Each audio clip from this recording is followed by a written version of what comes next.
And మొన్న glimpse and వీళ్ళ ఏవో పాట రిలీజ్ అయిన తర్వాత అవి చూసాక కూడా నేను లాస్ట్ టైం చెప్పా, ఈ సంవత్సరంలో బాగా వినబడే మూవీ ఇది అవుతుంది అని. ఇంత బడ్జెట్ పెట్టి తీసారు, ఇన్ని డబ్బులు వస్తాయని కూడా చెప్పా. యాజ్ యూజువల్ ఖచ్చితంగా వస్తాయి. అందుకే నాని అంత కాన్ఫిడెంట్గా చెప్పాడు. అండ్ ఇంకొకటి, నాని కాన్ఫిడెంట్గా చెప్పింది మీరందరూ సినిమా చూస్తే ఆయనకు డబ్బులు వస్తాయని కాదు, అందరికీ సినిమా చూపించడానికి. అందుకే క్లైమాక్స్లో కూడా ఆ డైలాగ్ అనేది పెట్టారు ప్రియదర్శి చేత. మనకు చదువు నేర్పిస్తున్నాం కదా, చదువుతో పాటు చట్టాలను కూడా నేర్పించాలి, చాలామందికి తెలియాలి, ఎంతోమంది ఇట్లాంటి తప్పుడు కేసుల వల్ల బలవుతున్నారు అని చెప్పేసి. And next cinema starting first నుంచి లాస్ట్ వరకు సైలెంట్గా ఉన్నటువంటి రోహిణి క్యారెక్టర్ ఒకే ఒక డైలాగు, ఒక్కటే లాస్ట్ డైలాగ్, నీ కూతురైనా నా కూతురైనా ఆడపిల్లల గురించి తప్పుగా మాట్లాడితే పళ్ళు రాలుతాయని ఆవిడ చెప్పడం.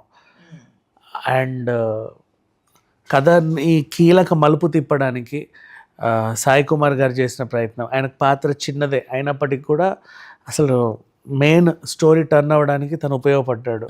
ఇట్లా బోల్డ్ అని పాయింట్స్ వాట్ ఎవర్. ఇక మనం కోర్టు విషయంలోకి వెళ్తే ఆల్రెడీ రివ్యూస్ చెప్పేసుకున్నాం, ఎందుకంటే గత 3-4 రోజుల నుంచి వీళ్ళు ప్రివ్యూలు వేస్తూనే ఉన్నారు, అందరూ రివ్యూస్ చెప్పేశారు.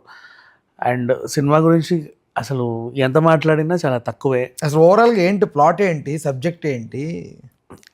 బేసిక్గా అల్లరి చిల్లరగా తిరిగే ఒక పిల్లాడు, వాచ్మెన్ కొడుకు, తండ్రి మీద ఏం ఆధారపడి బతకట్లా, వాడి సొంతంగా ఏదో ఒకటి కూలో నాలో బతుకుతుంటాడు. సింపుల్గా ఇప్పుడు హైదరాబాద్ హాస్టల్ పిల్లలు జొమాటోలు జెప్టోలు చేసుకుంటూ చేతికి ఎంతో కొంత సంపాదించుకుంటారు కదా, అలా ఆ పిల్లోడు బార్లో పార్ట్ టైం చేస్తాడు, మొబైల్ షాప్లో పార్ట్ టైం చేస్తాడు, డిఫరెంట్తో 500-600 ఎంతో కొంత పెట్టుకొని కొంచెం తాగుడికి వాటికి వీటికి కూడా అలవాటు పడ్డాడు.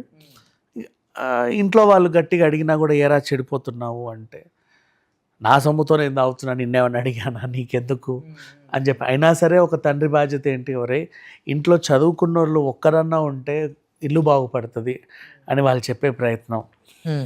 అంటే ఇలా చాలామంది ఇళ్ళల్లో ఉంటారు. అవును, కొంతమంది ఏంటంటే డబ్బులు అని పీక్కు తినే వాళ్ళు ఉంటారు, ఇంకొంతమంది ఏదో ఒకటి చేసుకొని కానీ వాళ్ళు చిల్లరగానే బతుకుతూ ఉంటారు.